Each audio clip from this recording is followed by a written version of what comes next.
Next क्या है, corporate social responsibility. ये एक टॉपिक है, बहुत इंपॉर्टेंट है आपके गवर्नेंस में। काय से रिलेटेड है, रिलेटेड टू कॉर्पोरेट गवर्नेंस, है ना, बट इंपॉर्टेंट है इसीलिए बता रहा हूँ आप, ठीक है, गवर्नेंस।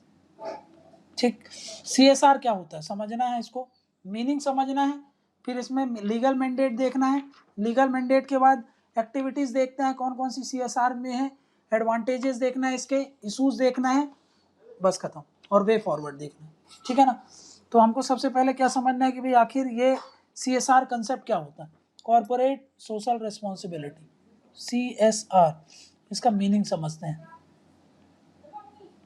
ठीक, अब देखो ये क्या है, ये कॉर्पोरेट्स हैं, है ना, ये कॉर्पोरेट्स हैं, ये क्या है, ये कॉर्पोरेट्स हैं, ये ऑर्गेनाइजेशंस हैं एक तरफ, और सोसाइटी दूसरी तरफ होती है, ठीक है, सोसाइटी दूसरी तरफ।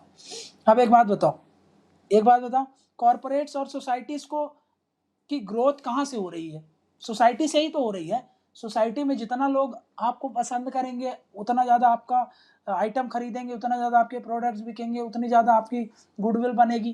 तो मतलब ये सब कुछ कहाँ से कमा रहे हैं, सोसाइटी इनको क्या देती है, पैसा देती है, समझ में आएगा, इनको इनका स्टेटस देती है ना। और कॉर्पोरेट्स को ये सब चीज़ें कहाँ से मिल रही, सोसाइटी की। तो कॉर्पोरेट्स की भी रिस्पॉन्सिबिलिटी होती है ना कि वो भी इनको पे बैक करें, है ना, पे बैक करें।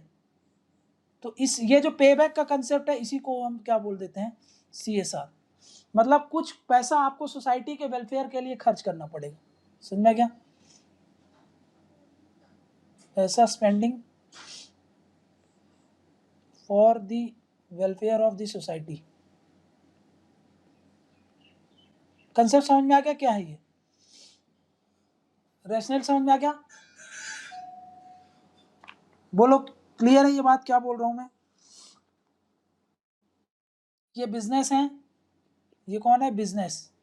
आइडिया क्या है, बिजनेस कंट्रीब्यूट करे किसकी तरफ, सोसाइटी की तरफ, कंट्रीब्यूट्स काहे के लिए, सोसाइटी के लिए, ताकि इनकी क्या हो, सोसाइटी की ग्रोथ हो, समझ में आ गया, ठीक है ना। अब एक बात बताओ इधर पे,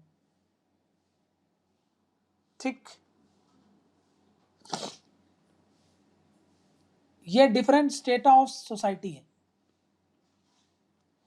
सबसे ज्यादा नीचे से जाओगे, यहां से रिच पुअर, सॉरी यहां पर पुअर आएंगे, यहां पे ऐसे लिख लो, लोअर स्टेटा होता है ये,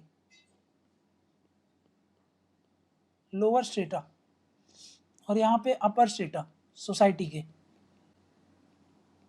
ठीक है ना, ये बॉटम है, सबसे नीचे लोअर क्लास रहेगी, लोअर क्लास, और ये rich class.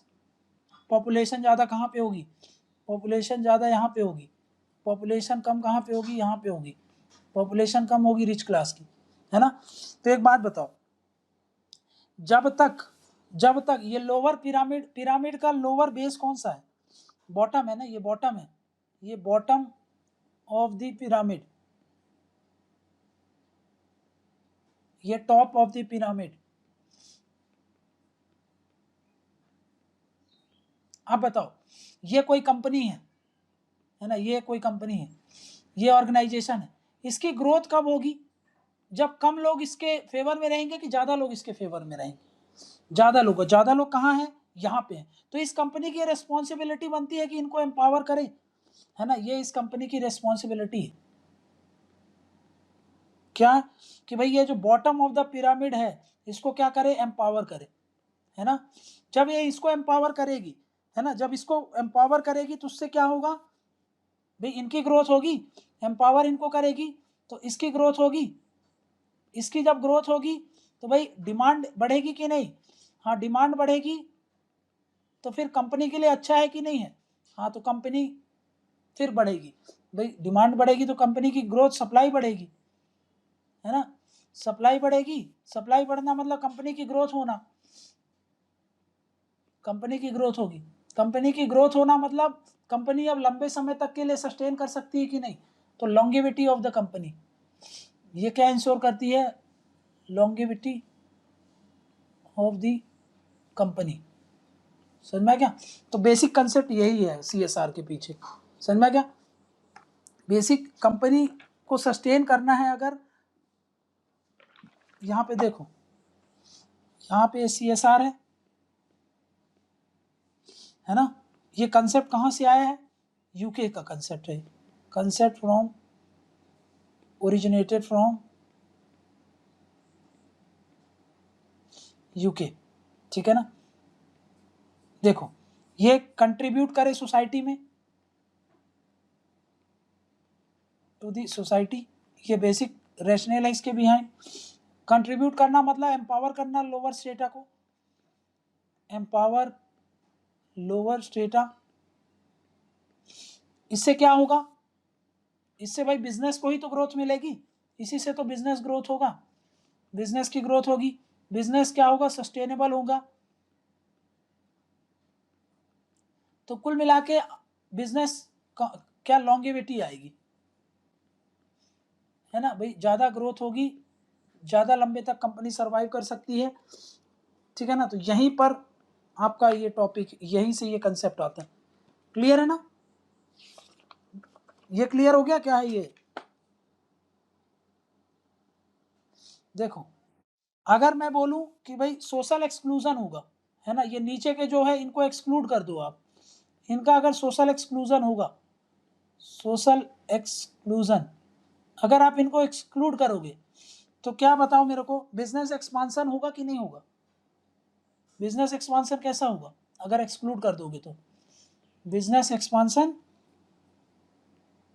Will be limited, एक हद तक ही होगा, फिर उसके बाद नहीं होगा। आप चाहते हो अगर बिजनेस एक्सपांसन हो तो क्या करना पड़ेगा आपको? जो लोअर स्टेटा है उनको एम्पावर करो, जो सोशल एक्सक्लूजन की तरफ नहीं, आपको काहे में बढ़ना है? सोशल, इससे हम क्या कर रहे हैं? इससे हम सोशल इंक्लूजन करते हैं, सोशल इंक्लूजन को प्रमोट करते हैं। समझ में आ गया? क्लियर है ये बात? ये है बेसिक फंडा काहे के पीछे? कॉर्पोरेट सोशल रेस्पॉन्सिबिलिटी के पीछे, ठीक है? अब आ जाते हैं, ये तो समझ लिया, अब डेफिनेशन पे आते हैं। तो CSR क्या है? CSR किसको रिफर करता है? रिफर टू एस, ठीक है, कॉर्पोरेट इनिशिएटिव, काहे को लेकर के? काहे को लेकर के? एक्सेस करे और रेस्पॉन्सिबिलिटी ले।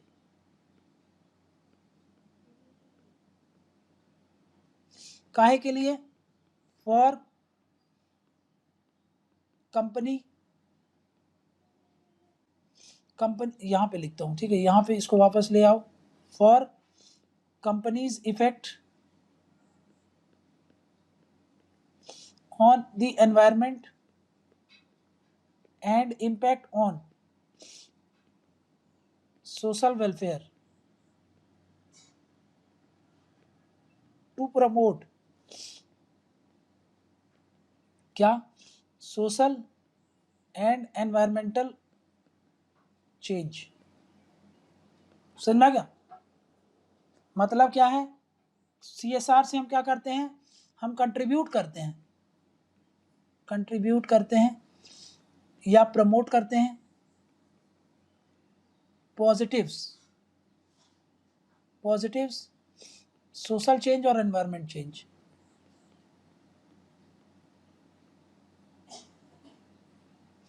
समझ में आ गई बात? क्या लिखा है यहाँ पे?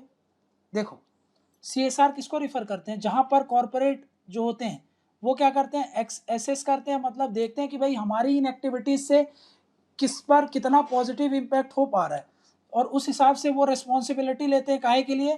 ताकि पर्यावरण में और समाज में पॉजिटिव पॉजिटिव रूप से चेंजेस आए। समझ में? इसी को ही हम क्या बोल देते हैं? कॉर्पोरेट सोशल रिस्पॉन्सिबिलिटी, ठीक है? क्लियर है ये बात? बेसिक आइडिया क्या है? इनकम कहाँ से अर्न हो रही है? बेसिक आइडिया ये है, फंडा एक तरफ है सोसाइटी, एक तरफ है कॉर्पोरेट या बिजनेस, है ना? ये इनको क्या दे रही है? पैसा दे रही है, ठीक? तो ये इनका भी ये रिस्पॉन्सिबिलिटी, ये भी इनके लिए पे बैक करें, पे बैक काहे में, फॉर पॉजिटिव डेवलपमेंट, ताकि उनमें क्या है, पॉजिटिव डेवलपमेंट आए। समझा क्या? ये है बेसिक फंडा कॉर्पोरेट सोशल रिस्पॉन्सिबिलिटी। ठीक है, डन। कंसेप्ट समझ में आ गया सबको? बोलो समझ में आ गया तो आगे बढ़े। ठीक है, यहां पे ध्यान दो। नेक्स्ट, लीगल मैंडेट क्या है, कौन मतलब किसको ये करना पड़ता है CSR रिस्पॉन्सिबिलिटी। पहली बात तो याद रखो, कहाँ इसके लिए कोई लॉ है, तो हाँ, under companies act, companies act of 2013, वहां पर ये CSR की बात होती है। क्या बोलता है, कोई भी कंपनी, है ना, यहाँ पे बोलता है एनी कंपनी विथ पहला पॉइंट, जिसका नेटवर्थ कितना हो ऑफ कंपनी 500 करोड़ के आस, 500 करोड़ हो अगर, और प्लस इससे ज़्यादा हो। समझ में आ गया? कोई भी कंपनी जिसका नेटवर्थ कितना है 500 करोड़ या उससे ज़्यादा, तो वो काहे में आ जाती है, CSR के ये प्रोविज़न में आ जाती है। ठीक है ना। नेक्स्ट क्या है, नेक्स्ट और मैं सेकेंड पॉइंट क्या लिख रहा हूँ, टर्नओवर, टर्नओवर ऑफ कंपनी कितना हो, टू बी ₹1000 करोड़। ठीक है, और मोर, और इससे ज़्यादा। ठीक है ना। या फिर थर्ड पॉइंट, ठीक है ना, थर्ड पॉइंट क्या बोलता है, नेट प्रॉफिट जो कंपनी का 5 करोड़ से ऊपर, नेट प्रॉफिट ऑफ कंपनी वो कितना हो, 5 करोड़ और प्लस। ठीक है ना। तो ये क्या हो गया, ये CSR के प्रोविजन के अंडर में आ गए। अब CSR के प्रोविजन के अंडर में आ गए, मतलब अब इनको करना क्या पड़ेगा, तो ये कंपनी को अगर आ गए CSR के प्रोविजन में, तो अब आपको क्या करना पड़ेगा, उस कंपनी को has to spend at least 2% of the last 3 years average of net profit। देखो, on CSR spending, on CSR activities। ठीक, देखो क्या बोलता है ये बोलता है कि भाई कोई भी कंपनी जो 3 प्रोविजन अभी मैंने लिखा, 5 करोड़ का नेट प्रॉफिट हो, टर्नओवर इतना हो, समझ में आ गया, आपका नेटवर्थ इतना हो, अगर आप इतने उस कैटेगरी में आते हो, तो आपको जितना आपके पिछले 3 साल का जो नेट प्रॉफिट का एवरेज था उसको निकालो, और उसका 2% आपको स्पेंड करना है काहे में, CSR एक्टिविटीज। समझ में आ गया? CSR एक्टिविटीज में स्पेंड करना पड़ेगा, वो उसके लिए अलग अलग प्रॉपर रूल्स हैं, प्रॉपर रूल्स के अकॉर्डिंग उसको स्पेंड करना है, उसके लिए प्रॉपर रूल्स हैं, एक्ट में तो लिखा ही है ये सब चीज़ें। ठीक है ना।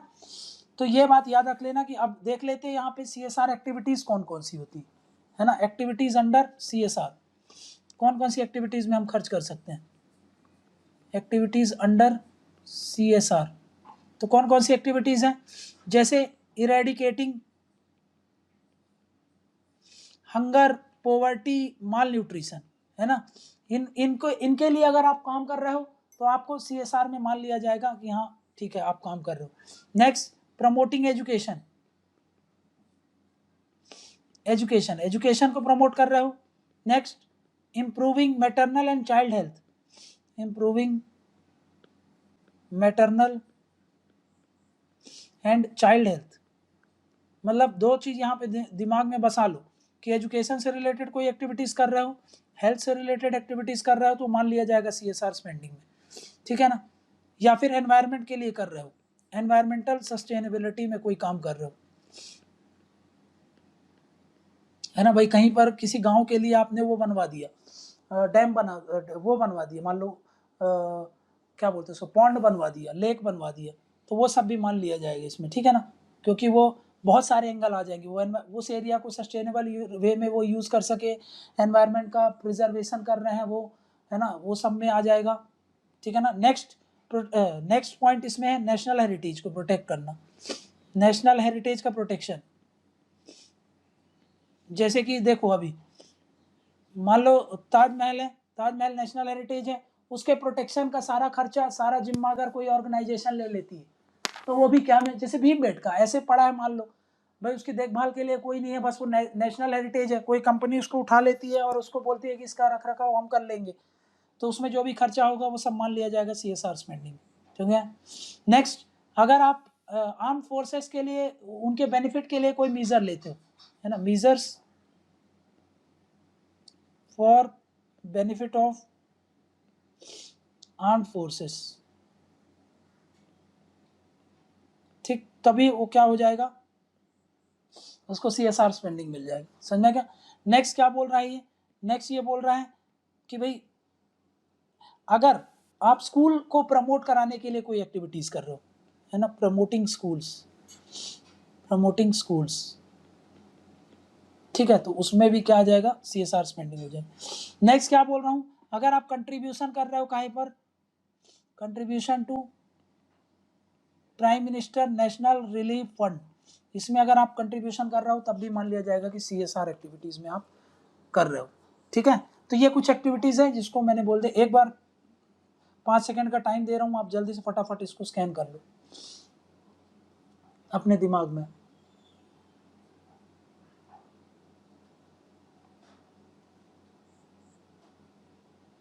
ठीक है, हो गया?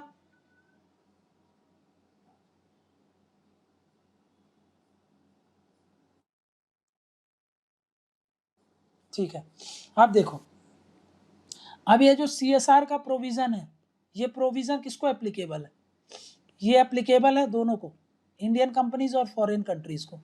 एप्लीकेबल टू इंडियन कंपनीज को तो है ही, प्लस कोई भी फॉरेन कंपनीज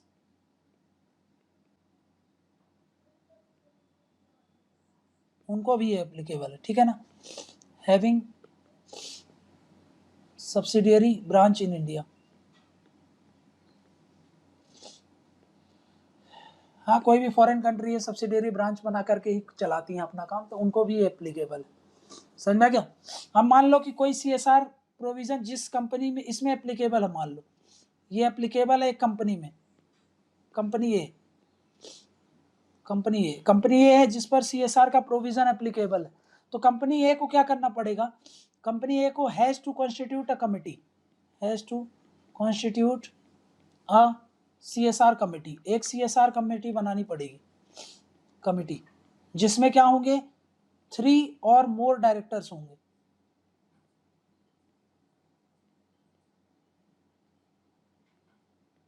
ठीक, 3 या उससे ज्यादा डायरेक्टर्स होंगे। ठीक, क्लियर है? अब देखते हैं कमेटी का काम क्या होगा। ये कमेटी है CSR कमेटी, वो कमेटी क्या करेगी, रिकमेंड करेगी किसको, जो बोर्ड्स होते हैं, बोर्ड्स ऑफ कॉर्पोरेट या बिजनेस ग्रुप, काहे में, ऑन पॉलिसी, किस पॉलिसी मैटर में, कि भाई कहाँ कहाँ ये CSR स्पेंडिंग एक्चुअली में करनी चाहिए। समझ में क्या? मतलब ये क्या बोलेंगे, activities to be undertaken, next कितना पैसा रिसोर्स एलोकेशन करना चाहिए, रिसोर्स एलोकेशन, नेक्स्ट उसी को उस वो जो एक्टिविटीज को इन्होंने जिसमें भी पॉलिसी के लिए, जिस पॉलिसी के लिए भी ये सारी रिकमेंडेशन की, वो ढंग से कंपनी चला पा रही है कि नहीं, उसको मॉनिटर करना है ना, monitor the policies of company. ठीक है, तो यहाँ पर इतना कमेटी बनाई जाएगी, उसका काम ये रहेगा वो रिकमेंड करे काहे में, पॉलिसी मेकिंग में, काहे से रिलेटेड, CSR स्पेंडिंग से रिलेटेड। उसमें सारी एक्टिविटीज़, कौन कौन सी एक्टिविटीज़ को करना चाहिए ये बताती है, उसके लिए कितना, एक्टिविटीज़ के लिए कितना पैसा एलोकेट करना ये बताती है, और वो सारी एक्टिविटीज़ ढंग से काम कर पा रही है कि नहीं ये बताना। ठीक है ना? अगर देखो इफ कंपनी फॉलो नहीं करती है CSR नॉर्म्स को, तब क्या होगा, if company do not spend CSR, या फिर वो डिस्क्लोज नहीं कर सकती है, इट हैज़, या फिर ऐसे समझो इसको, देखो मान लो एक कंपनी है जिसको बोला गया था कि आपको आप इस प्रोविजन में आते हो तो आपको 2% क्या करना पड़ेगा, खर्च करना पड़ेगा, और उसने कंपनी 2% खर्च नहीं कर पाई, तो अब क्या करना पड़ेगा, ये खर्च नहीं कर पाई ना, तो कंपनी को एक रीज़न बताना पड़ेगा, स्टेटमेंट देना पड़ेगा, company has to disclose reason for not spending. आप रीज़न बताओ कि भाई आपने क्यों नहीं कर पाए, आप तो आप बता सकते हो कि भाई लॉस हो गया था, ये हो गया था, जैसे अभी कंपनी बोल सकते हैं कि ये सारा पैसा कोविड में के इनमें चला गया, एम्प्लॉयज़ को पेमेंट देने में, तो हमारे पास कुछ बचा ही नहीं, तो इसलिए हमने क्या कर दिया, ये सब चीज़ें खर्च ही नहीं कर पाए, कोई भी रीज़न, बट अगर वो जस्टिफाइड हो गया तो ओके। नेक्स्ट क्या बोल रहे हैं कि भाई अगर आपने डिस्क्लोजर नहीं किया है ना, नॉन डिस्क्लोजर अगर हुआ तब क्या होगा, नॉन डिस्क्लोजर अगर आपने डिस्क्लोज भी नहीं किया या फिर आपने एब्सेंस कर दिया, एब्सेंस ऑफ द डिटेल्स, आपने डिटेल्स भी नहीं प्रोवाइड की और अपनी मनमानी कर रहे हो, तब क्या होगा, तब होगा भाई आपको पेनलाइज किया जाएगा। पेनलाइज कैसे, 25 लाख तक का पेनलाइज कर दिया जा सकता है, और 25 लाख है, ठीक है, और 3 इयर्स का इम्प्रिजनमेंट भी हो सकता है, है ना, ये हो सकता है, ठीक है, तो ये थोड़ा सा दिमाग में रख लेना आप, ठीक।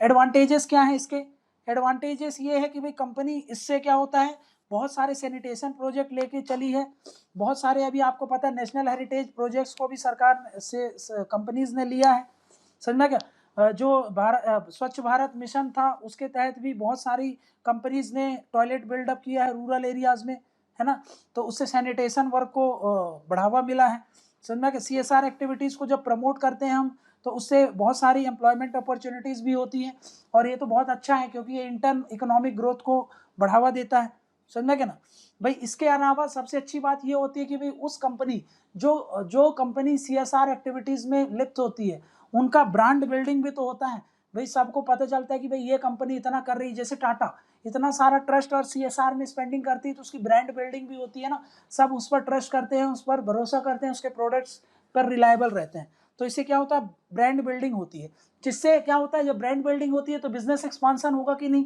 आपकी सस्टेनेबिलिटी बढ़ेगी कि नहीं, लॉन्गेविटी बढ़ेगी कि नहीं, हाँ, तो ये होता है कुछ advantages and achievements of CSR में, आप ये सब चीज़ें लिख सकते हो, तो एडवांटेज वाला मैंने आपको बता दिया, नेक्स्ट हेडिंग डाल करके ये सब चीज़ें आप समझ जाना। अब देखो इशूज विथ CSR क्या है, issues with CSR, corporate social responsibility में क्या क्या इशूज है, पहला तो लिमिट है भाई 2% की, लिमिट ऑफ 2%, समझ में, ये बोला जाता है कि भाई ये लिमिट जो है काफ़ी कम लिमिट है, समझ में क्या, तो भाई जब इतनी ही लिमिट रखनी थी तो फिर वॉलंटरली ही कर देते, फिर फोर्सफुली करने की क्या जरूरत थी, समझ में क्या, लिमिट मतलब 2% की जो लिमिट है वो रिस्ट्रिक्ट कर देती है कंपनी को, उन कंपनी को जो कि ज़्यादा, मान लो किसी कंपनी ने सोचता था कि मैं ज़्यादा स्पेंड करूंगा, बट देखो अगर हम प्रोविजन में भी पढ़े तो वहाँ पे लिखा है मिनिमम 2% का एक्सपेंड करना है आपको, इसके अलावा भी आप जा सकते हो, बट अगर आप 2% ही लिख दिया तो भी कंपनी को तो मोरल वो हो गया ना कि चलो 2% ही तो बोला था तो हमने कर दिया, तो जो ज़्यादा स्पेंड करना रहता चाह रही थी स्पेंड करने को उनके लिए थोड़ा सा डिस्करेज कर देता है, समझा क्या। इसके अलावा ये भी एक प्रोविज़न हो सकता है कि भाई जब 2% ही रखा था तो फिर वॉलंटरली ही कर देते, सबको मोरल ऑब्लिगेशन कर देते, फिर इसमें लीगल रखने का कोई सेंस नहीं बनता। दूसरा इशू क्या है इसमें से, geographical disparity, geographical disparity, geographical disparity का मतलब क्या होता है समझो यहाँ, भाई CSR एक्टिविटीज़ के लिए पैसा खर्च करने को बोला है, जहाँ पर हमने देखा था कि उतनी सारी एक्टिविटीज़ में पैसा खर्च किया जा सकता है, लेकिन ऐसा देखा गया कि भाई जो भी CSR में स्पेंडिंग होती है वो सिर्फ नॉर्थ इंडिया और साउथ इंडिया में ही हो रही है, सबसे ज़्यादा साउथ इंडिया में होती है, फिर कुछ नॉर्थ इंडिया में हो रही है, लेकिन कुछ रीजन जैसे ईस्ट इंडिया और नॉर्थ ईस्ट इंडिया यहाँ पर तो भाई पैसा खर्च ही नहीं होता है ना, यहाँ पर CSR की स्पेंडिंग एक्चुअली में हो नहीं रही है, तो इसके कारण क्या होता है, रीजनल डिस्पैरिटीज आ रही हैं, है ना, environment related activities, employment related activities, poverty, hunger, malnutrition, school, health, ये सब की स्पेंडिंग नॉर्थ और साउथ में ही हो रही है, लेकिन ईस्ट और नॉर्थ ईस्ट में हो ही नहीं रही है, तो रीजनल डिस्पैरिटी आ सकती है। फिर काउंटर में आप ये भी बोल सकते हो कि भाई ईस्ट और नॉर्थ ईस्ट में तो इंडस्ट्रीज ही नहीं है, कॉर्पोरेट्स ही नहीं है, तो वहाँ पर वो क्यों स्पेंड करेंगे, क्योंकि वहाँ से उनको फायदा ही नहीं हो रहा है। तो भाई वो चलो काउंटर आर्गूमेंट्स हो गया कि जो जहाँ पे होता है वो वहीं पे स्पेंड करेगा ना, तो वो चलो दूसरा चीज हो गया। नेक्स्ट थर्ड पॉइंट क्या बोल रहा हूँ, सेक्टोरियल डिस्पैरिटी भी है। सेक्टोरियल डिस्पैरिटी मतलब अभी इतने सारे हमने थ्योरेटिकल तो पढ़ा कि भाई पॉवर्टी, हेल्थ, माल न्यूट्रिशन, एजुकेशन, एनवायरनमेंट, हेरिटेज, इन सब के लिए करना पड़ेगा स्पेंडिंग, लेकिन ये देखा है कि एक्चुअली में जो स्पेंडिंग होती है ना वो हेल्थ और एजुकेशन में ही ज़्यादा हो जाती है, समझ में क्या। बाकी जो अदर सेक्टर्स हैं जैसे एग्रीकल्चर है ना, उसमें ज़्यादा ध्यान नहीं जा रहा है, समझ में क्या। तो सेक्टर में जितने भी आपने पढ़ा उसमें मोर फोकस कहाँ पे है, हेल्थ और एजुकेशन वाले पर ज़्यादा ध्यान दिया जाता है। बाकी जो अदर सेक्टर्स हैं जितने भी पढ़ा जैसे एग्रीकल्चर वगैरह ये सब तो टोटली नेग्लेक्ट हो गए, समझ में क्या। नेक्स्ट इशूज क्या है, फोर्थ पॉइंट, नेक्स्ट इशूज ये है कि non compliance. Non compliance, non compliance का क्या मतलब है, नॉन कंप्लायंस का यहाँ पे ये मतलब है कि भाई एक सर्वे किया गया था जिसमें ये देखा था कि भाई जो 100 कंपनी है, अगर 100 में 100 कंपनी का सर्वे किया गया और ये पाया गया कि भाई 100 में से 52 कंपनी तो फेल हो जाती है हर बार 2% का स्पेंडिंग करने में, समझा गया। मतलब मोर देन 50% कंपनीज तो कोई ना कोई बहाना बना करके कुछ ना कुछ लूप होल्स निकाल करके बच जाती हैं, एक्चुअली में 2% भी स्पेंड नहीं करती हैं, समझ में क्या। तो ये एक गड़बड़ हो जाता है, ठीक है ना, ये थोड़ा सा दिख जा रहा है। नेक्स्ट क्या इशूज हैं, नेक्स्ट ये है पॉलिटिक्स एसोसिएटेड, पॉलिटिक्स जुड़ी हुई है। पॉलिटिक्स कैसे, जैसे बहुत सारी कंपनीज है ना, वो स्पेंड इसलिए करती हैं क्योंकि पॉलिटिकल प्रोपेगेंडा रहता है ना, जैसे कोई बैकिंग रहती है उसको किसी पॉलिटिकल पार्टीज की बैकिंग हो सकती है, समझ में क्या। तो उन सब चीज़ों को लेकर के वो स्पेंडिंग करते हैं, तो उसमें से उनका नाम हो जाता है पॉलिटिकल पार्टीज का। पॉलिटिकल पार्टीज का नाम हो गया तो बाद में जब वो पावर में आती हैं पॉलिटिकल पार्टीज तो इनके फेवर में काम करती है। तो एक्चुअली में ये कंपनी को वॉलंटरली करना चाहिए था अपने इंटरेस्ट में, बट वो किसके इंटरेस्ट में ये सारा काम करती है, पीछे पॉलिटिकल पार्टीज या फिर मान लो कोई गवर्नमेंट लेड प्रोजेक्ट्स हैं उनके लिए ये सब काम करती है, तो एक्चुअली में खुद से वो करती नहीं। नेक्स्ट क्या बोल रहा हूँ मैं, नेक्स्ट पॉइंट, नेक्स्ट है कि भाई एनजीओज इनका रोल वगैरह कम हो जाता है, समझ में क्या भाई। और क्यों रोल कम हो जाता है, क्योंकि देखो प्रॉपर एनजीओज है नहीं और उनका एंगेजमेंट में भी ये रखते नहीं है सीएसआर में, समझ में क्या। अगर उनका प्रॉपर एंगेजमेंट हो पूरा उनका रोल को ये लोग अगर अच्छे से वो करें, यूज़ करें, यूटिलाइज करें, तो बेटर तरीके से हम सीएसआर एक्टिविटीज़ को चैनलाइज कर सकते थे, है ना। मान लो कि भाई एक कंपनी है उसको ये पैसा खर्च करना है एजुकेशन में, तो किसी एनजीओ से लिंक बना करके उसको पूरा खर्च करवा सकती थी, बट एनजीओ की कमी है ना। और कुछ सेक्टर्स को लेकर के जैसे कि मान लो कि भाई हेरिटेज को लेकर के कोई एनजीओ ही नहीं है, एजुकेशन में तो चलो एनजीओ मिल जाएंगे आपको, हेल्थ पॉवर्टी हंगर के लिए भी एनजीओ मिल जाएंगे, एनवायरनमेंट के लिए भी मिल जाएंगे, बट देखो मिलिट्री में आपको खर्च करना है ना, मिलिट्री सेक्टर में तो कोई एनजीओ नहीं है ना। कल्चरल हेरिटेज सेक्टर में कोई एनजीओ चाहिए तो उसके लिए कोई एनजीओ है ही नहीं, तो ये कंपनी के पास तो कुछ भी नहीं होता खर्च करने को, तो फिर ये किसको बोलेंगे, किससे बात कराएंगे, किससे डील करेंगे इन सब चीज़ों को स्पेंडिंग करने के लिए, तो ये एक इशू हो जाता है। तो लैक ऑफ एनजीओज और फॉर स्पेसिफिक सेक्टर, है ना, इससे क्या होता है, फॉर स्पेसिफिक सेक्टर, इससे क्या होता है, एंगेजमेंट कम हो जाता है तो वो इंटीग्रेटेड वे में काम नहीं कर पाता, ठीक है। बस 2 मिनट और लूंगा, आपको बता दूं मैं वे फॉरवर्ड। अब आगे सॉल्यूशन क्या करना चाहिए फिर, वे फॉरवर्ड सॉल्यूशन क्या है इसका, इसका एक सॉल्यूशन ये बोला जाता है कि एक काम करो ना आप, एक सीएसआर पूल बना लो। एक पूल है, सीएसआर पूल मतलब एक kind of escrow account, escrow account, एक अकाउंट बना लो आप जिसमें क्या हो, ये अलग अलग कॉर्पोरेट्स हैं, कॉर्पोरेट्स इसमें क्या डालेंगे, पैसा डालेंगे, इसमें पैसा डालेंगे सब कॉर्पोरेट्स, ठीक है ना, इसमें पैसा डालेंगे। अब ये पैसा किसको दिया जाएगा, ये पैसा दिया जाएगा एंटिटीज को, वो एंटिटीज क्या करेंगी, इन पैसे को इन्वेस्ट करेंगी, इन्वेस्ट करेंगी कहाँ पर, सेक्टर वाइज इन्वेस्टमेंट होगा, सेक्टर वाइज इन्वेस्टमेंट। अभी दिक्कत हो रही थी ना कि भाई एक्सपर्टाइज नहीं है, कोई अलग अलग सेक्टर में इन्वेस्ट करना पड़ता है बट उसका एंगेजमेंट नहीं हो पाता एनजीओज और इन सब से, तो भाई आप एक काम करो, आप सीधा एक फंड पे डाल दो, हम अलग अलग, आप मत पैसा खर्च करो, आप इस फंड पे डाल दो। फिर उसके लिए हम एक एंटिटी बनाएंगे, सेक्टर वाइज एंटिटी होगी, उनको वो पैसे एलोकेट किए जाएंगे और फिर वो अलग अलग सेक्टर में इन्वेस्ट कर देंगे। तो ये एक सॉल्यूशन हो सकता है। दूसरा सॉल्यूशन क्या हो सकता है?